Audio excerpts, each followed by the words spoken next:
May I have this dance with you, lady?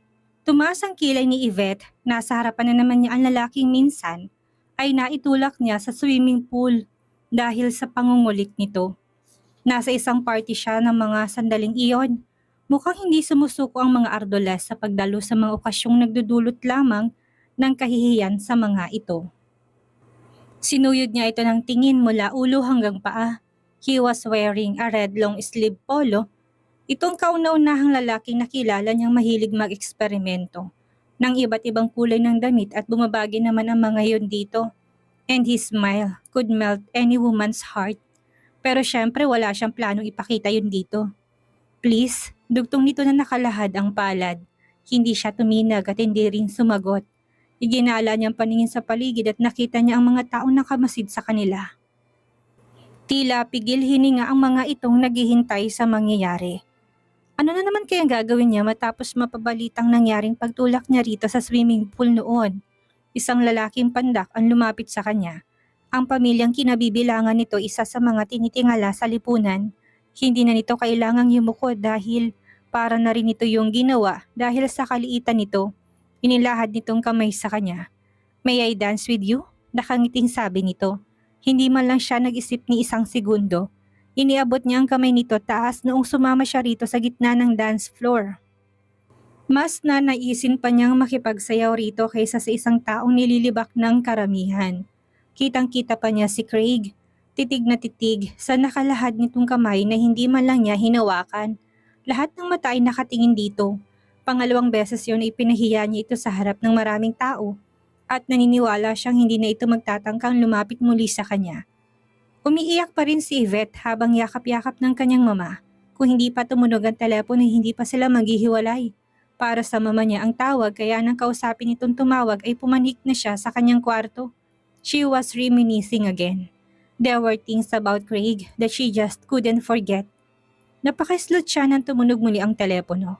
6:00 pa lang ng gabi at alam niyang hindi niya mapipilit ang sarili na idaan na lamang sa tulog ang problema niya. Sinagot niya yon.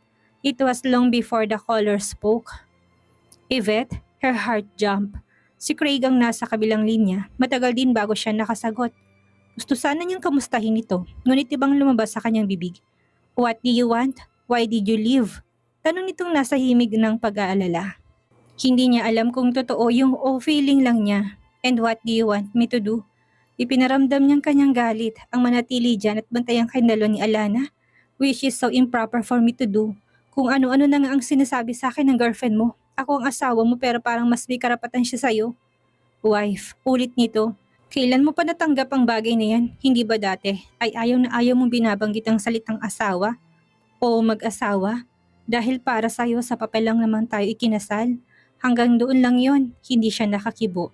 Maya-maya ay napatingin siya sa pinto dahil tila may kumakatok. Nagpaalam na muna siya sandali kay Craig. At binuksan ang pinto. Si Duda lang pumasok. Do you need something? Pagkuha ni tanong niya, kung wala magpapahinga na ako, I wanna come over. It seems that he was asking for permission. Why? Lumundog na naman ang puso niya. I wanna see.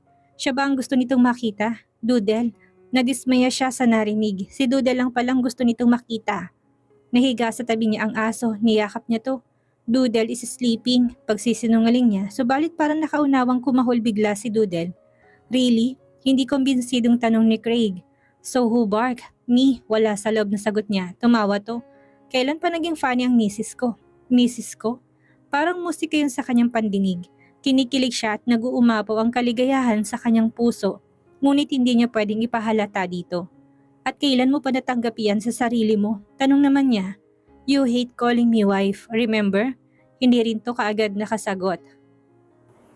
Gusto na sana niyang magpaalam ngunit hindi niya magawa, parang kastigo sa sarili. Ang tapusin ng pag-uusap nilang iyon dahil gustong-gusto pa niyang mapakinggan ang boses nito. You know what? Beside me is Missy.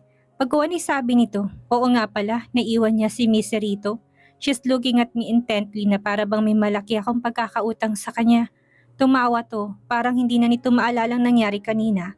Ang kapormalan nito sa kanya, ang pakikiharap nito kay Alana. Habang naroroon siya sa bahay nila. Kiss Missy for me, sabi na lang niya. I already did, sagot nito. Thanks, you are so beautiful, iba ka talaga. Natigilan siya. Those were the exact words he said the first time they met. Bakit? Nakikita mo ba ako ngayon? No, but I'm looking at your pictures. Our wedding pictures. Naalala niya naroon na rin palang mga yan sa family room. Pero totoo ba yon? O binubola lang siya nito? Palibhas ay nakunan niya ito at si Alana ng litrato at iniisip marahil nito magdedemanda nga siya. Ang ganda-ganda na suot mo, muling sabi nito. Their wedding was a big event, but there is loneliness in your eyes. Hindi ko kayang ngumiti sa harap ng maraming tao noon, aniya na pumiyok ang tinig. Walang sino mang magiging masaya habang ikinakasal sa isang taong hindi niya mahal. Mahina nitong sabi. And I'm sure na ganun din ang nararamdaman mo. Dugtong niya sa sinabi nito. Hindi ito kumibo. Naalala niya tuloy ang nangyari nang matapos ang kanilang kasal. Bigla na lamang tumayo si Alana at sumigaw ng malakas. Lahat ng mga bisitang naroon ay napatingin dito. Pagkatapos ay salubong ang mga kilay na tumakbo ito palabas ng simbahan. Hindi pa nasiyahan, binato nito ng sapatos ang bridal car. Nasa reception na sila nagchismismisan pa rin ang mga bisita. Hindi lamang ang ginawa ni Alana ang pinag-uusapan ng mga ito, kundi ang tungkol sa kanilang dalawa ni Craig. What are you thinking? Tanong nito pagkaraan ng ilang sandali. Wala, sagot niya. I remembered our wedding day, he said. Napalunok siya, pareho pala sila ng iniisip. Naalala rin kaya nitong paghalik nito sa kanya noon, inaasahan niya sa pisngi lang siya nito hahalikan, ngunit nagulat siya na sa mga labi niya lumapat ang mga labi nito. I kissed you. Sabi nito, your lips were the softest lips I've ever kissed. She was shocked. Ano bang gusto nitong palabasin? Please, allow me to visit you there. Sabi nito, can I? Bakit? Ano bang kailangan mo sa akin? Alana is there. No, kanina ko pa siya inihatid sa kanila. For a while matatahimik din ako sa pangungulit niya dahil mako-confine siya sa kama dahil sa pagkakahulog niya sa hagdan. Ang tanga naman nun, hindi niya napigilang sabihin. I mean, sorry, you don't have to. Alana is your girlfriend. Says who? Natigilan siya. Hindi ba nito girlfriend si Alana? Me? And you're wrong. Hindi ko girlfriend si Alana at hindi ko siya magiging girlfriend. We're just friends. Best friends already? Tanong niya. Kasi palagi na siya nakatambay sa bahay mo. Naliligo siya sa bathroom mo. Naked. Feeling niya'y kwarto na niyang kwarto mo. So how can you say that she's not your girlfriend? She's trying to come back pero ayoko na muna. Ayoko muna. Ibig sabihin ay may posibilidad na tanggapin ito si Alana in the near future. I'm coming over. Maya-maya sabi na naman ito. Wait, ngunit wala na ito sa kabilang linya. May ilang sandali siyang natigilan sa kinauupuan. Maya-maya ay tarantang pinagbasdan niya ang sarili sa salamin. She looked terrible. Mabilis siyang nag-shower at nagsipilyo. Pagkatapos ay muli siyang humarap sa salamin, nag-ayos ng sarili. Naglagay ng make-up at nagpabango and she looked great already. Nakangiti pa siya habang pinagmamasdan ng kanyang refleksyon. Para siyang teenager na papasyalan ng manliligaw. She was happy and excited. Samantalang expected sweeter naman niya ay ang kanyang asawa. Bigla siyang napaahon sa dresser stool, kumatok. Nang may, hi ma'am, ready na kayo? Nakangiting tanong ng maid nilang si Dora nang buksan niya ang pinto. Ready saan Dora? Tanong niyang titig na titig sa mga mata nitong may peking eyelashes yata dahil biglang humabang mga yon. Maya-maya nga lang ibiglang nalaglag sa sahigang isang pilikmita nito. Gosh, maarte nitong sabi. Ipinahiya raw ako, dinampot nitong pilikmata. Kasi po nariyan na si Sir Craig. Anong ginawa nung lumipad? Nagtataka niyang tanong. Kausap ko lang kanina nariyan na kaagad. Malay ko ho, sagot nito. Dinalhan ko na po siya ng juice. Pagkasabi nun niya nagpaalam na to. May ilang sandali pa niyang pinagmasdan ng sarili sa harap ng salamin bago nagawang lumabas ng kwarto. Hindi niya mapigil ang malakas sa pagtahip ng dibdib niya. Pansamantala pa siyang natigilan sa gitna ng bahagi ng hagdan nang madungawan niya si Craig sa ibaba. Palakad-lakad ito doon na tila hindi mapakali. Parang kinakabahan na tila isang teenager na noon lamang din aakyat ng ligaw. Napangiti siya and he looked cute, handsome and sexy. He was wearing a long sleeve polo. Ang isang kamay nito ay may hawak na bouquet of flowers. He was really good looking. Tumikim siya nang makalapit ito at naman ay napatigil sa ginagawa. Yvette, he muttered. What's wrong with you? Kumilos sa mga kamay niya at pinahid ang pawis nito sa noo. You look tense. Well, naging mailap ang mga mata nitong tila naghahanap ng may sasagot. At bakit ang bilis mo? Nagtatakang tanong pa rin niya. Kausap pa lang kita sa telepono kanina at ngayon nandito ka na. I use my cellphone, sagot nito. I was at the car and the car was parked outside your gate. Ganon, gusto niya mapangiti ngunit pinigilan niya ang sarili. So, kanina ka pa sa labas ng bahay namin. Ano naman ang drama mo at kailangan mo pa muna akong tawagan? At magpaalam sa akin bago ka pumasok dito. At hindi ba tinitingnan mo pa ang wedding photos natin?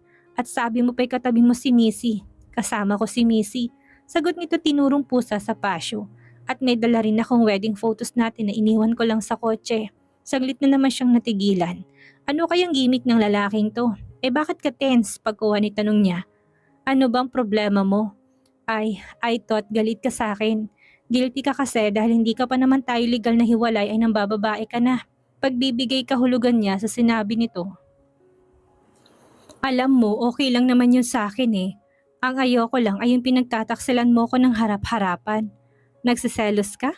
Tanong nito, matamang nakatitig sa kanya. Of course not. Maagap niyang sagot, bakit naman ako magsiselos? Inagaw niya sa kamay nito ang mga bulaklak. Akin ba to? Of course. Thanks. Maupo ka't inumin mo na yung juice mo. Tinuro niya isang baso ng juice na nasa mesita. Naupo na rin siya nang maupo ito. So what do you want? I want you. Sabi nito, and what is the meaning of that? Malapit na siyang himatayin, nalalamig na ngang mga kamay niya at nanginginig ang buong katawan niya.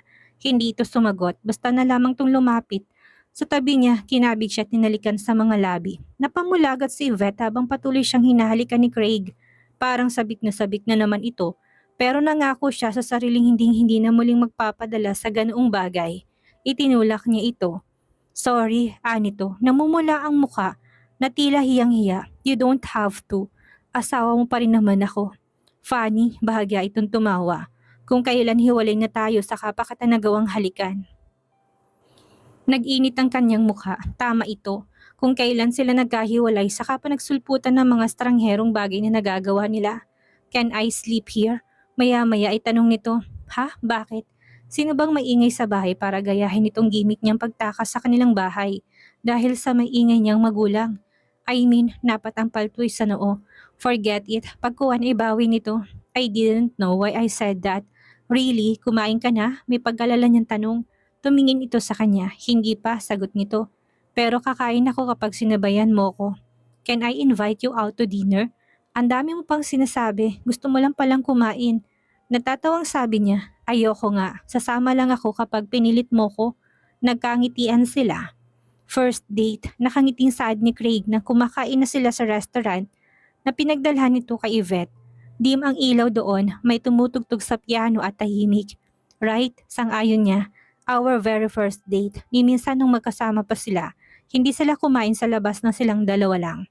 Lumalabas at kumakain siyang mag-isa kapag hindi niya mahagilap ang mga kaibigan niya. Lumalabas din ito at wala siyang idea kung saan ito nagpupunta. Basta lagi itong may uwing kung ano sa kanya pagdating nito sa bahay. Ganon ito ka-thoughtful. Look at them, Yvette. Nakangiting sabi nito habang nakatingin sa couple na nasa mesang hindi kalayuan sa kanila. They look like they're so in love with each other. Yes, so in love. Sang-ayon niya, ano kayang feeling? Hello, pinatirik niyang mga mata. Huwag kang gumimik na inosente pagdating sa bagay na yan. If I know, ang dami mo na naging girlfriends. Alana was perhaps the 10th and I'm the 11th. Why? Naging girlfriend ba kita? Muntik na siyang mabulunan. Oo nga naman, hindi nga pala siya nito naging girlfriend. Para ibilang niya sarili sa mga babaeng dumaan sa buhay nito. Hindi, pagkuwan ay sabi niya. I didn't know why I said that. Nakakatawa tayo no, we're like crazy people. May mga bagay tayong nasasabi na hindi natin namamalayan. Do we have to seek medical help? Tumatawang tanong ito, saka na lang siguro kapag malala na. Nagkatawanan sila, the very first time they had laughed together. So what are your future plans? Maya-may tanong nito, I'm going to the moon. Pabirong sagot niya, parang nonsense naman ang pinag-usapan nila. Pero parang ang saya-saya nilang pareho. Pwede bang sumabay? Pabirong tanong naman ito. Oo naman, basta ilibre mo ko sa pamasahe. Nagkatawanan na naman sila. Naputol lamang yun nang tumunog ang cellphone nito. Dinukot nito sa bulsa ang cellphone at binasa ang mensahe. Forwarded message. Pagkuha ay nailing nitong saad, may naligaw na namang number sa inbox ng cellphone ko. Pagkatapos binaba nitong cellphone sa ibabaw ng mesa. Where are we? Nasa moon, naglalakad-lakad. Nakangiting sagot niya, alam mo bang yan din ang pangarap ko noong bata pa ako? Nagpatuloy ito sa pagkain.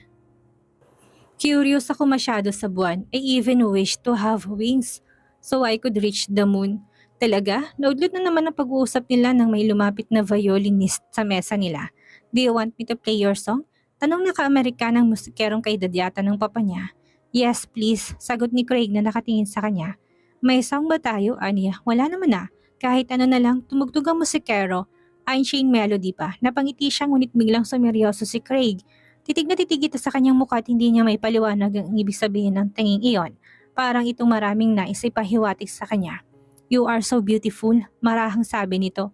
And you are handsome. Sabi naman niya, hinawakan itong kamay niya at nilapat sa mga labi nito. Nag-angat ito ng tingin ng marahil ay makita nitong nasa daliri pa rin yung wedding ring niya. You still have this. Pagkuha ni sabi nito, ikaw rin naman, Anya, nakatingin sa suot nitong singsing. Hindi ito kumibo. Nang matapos ang tugtog ay animon na pasong bigla nitong binitawan ng kamay niya. Nag-excuse ito para pumunta sa men's room. Sinundan niya ito ng tingin at napangiti siya. Siya na yatang pinakamasayang babae ng mga sandaling iyon. Napatingin siya sa cellphone na naiwanan nito sa mesa nang tumunog iyon. Na-curious siyang tignan sa screen ng pangalan ng tumatawag dito. Alana, hindi tumitigil sa pag-ring ang cellphone. Napundi na si Yvette, dinampot niya yun at sinagot ang tawag. What do you want? Tanong niya sa matigas na tinig. Hey! Tila nagulat si Alana na marinig ang boses niya. Bakit ikaw ang sumagot? Where is Craig? Craig is on top of me and we're making love and you're disturbing us? Sa inis ay sabi niya, Really? Nang uyam tong tumawa, you can't fool me, woman. Sa akin na si Craig. For your information, I'm pregnant at siyang ama ng baby ko. Bilis-bilisan niyo ng pagpaprocess ng annulment niyo para mapanagutan na niyang ginawa niya sa akin.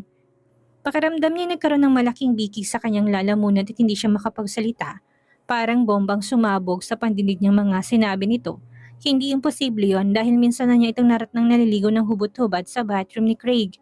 At ano bang malay niya sa iba pang ginagawa nito ni Craig habang wala siya sa bahay na yon? Now you're mute. Anitong hindi man niya nakikitang mukha ay alam niyang nakangiti. Magkaka-baby na kami ni Craig. I'm sure he'll be happy to know it. Nahulog ako sa hagdan kanina dahil nahilo ako. And when my doctor examined me a while ago, he found out that I'm pregnant. Actually, matagal na ako nakakaramdam ng pagkahilo. Delayed ang monthly period ko. For 2 months now, hindi ko lang pinapansin dahil akala ko'y normal lang. Pero masaya akong malaman na may malaking dahilan pala yon. If Craig is really on top of you, Yvette, just tell him about my condition, okay? Bye! Bago pa siya nakapagsalita ay nag-busy tone ng kabilang linya.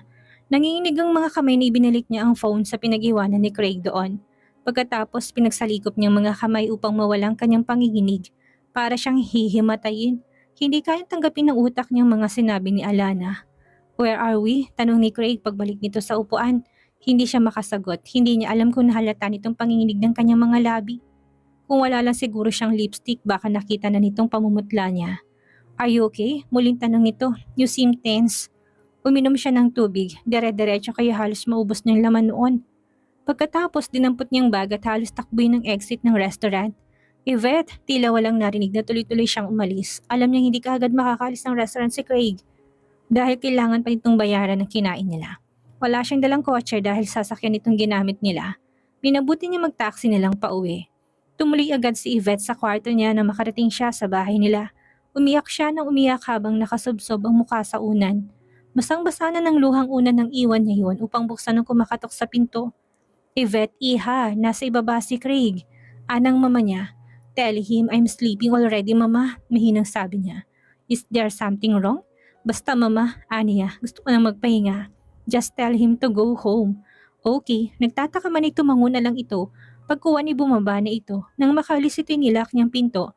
Bago muling dumapa sa kama tumiyak na naman. Maya-may tumayo siya at nagtungo sa veranda. Natanaw pa niya si Craig habang palabas to ng gate. Karga si Missy, laglag ang mga balikat nito. Gusto niya itong habulin at sabihin ng mga nalaman niya kay Alana. Ngunit para ano pa? Masasaktan lang siya. Malalaman din naman ito yon kay Alana. At naisip niya na marahil hindi nga sila para sa isa't isa. Nagkaroon sila ng pagkakataong magkasama ngunit naghiwalay rin. At kung kailan natutunan na niya itong mahalin saka naman nabuntis si Alana, hindi talaga sila para sa isa't isa and she should forget him. And that was final. Kailangan magkaroon ng magandang resultang inihan nilang annulment. Did I hear it right?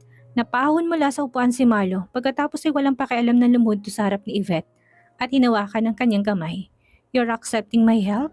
I don't have a choice." Yun sanang gusto niyang isagot ngunit pinigilan niya ang sarili. Yes, pagkuha niya yung sagot niya.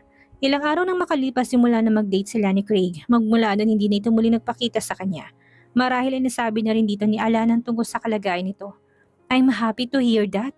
Nakangiting saad nito para itong nanalo ng bilyon sa kasino. "Kung ganoon, ipapahanda ko ng mga kakailanganing papeles kay attorney. Pagkatapos ay magkasama tayong pupunta sa mga Ardoles upang isaayos ang lahat." Isang malaking tinik yun na mawawala sa kanyang dibdib ko sakali.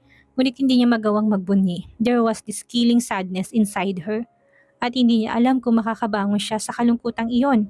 Sa sandaling si Marlon ang kasama niya at hindi si Craig.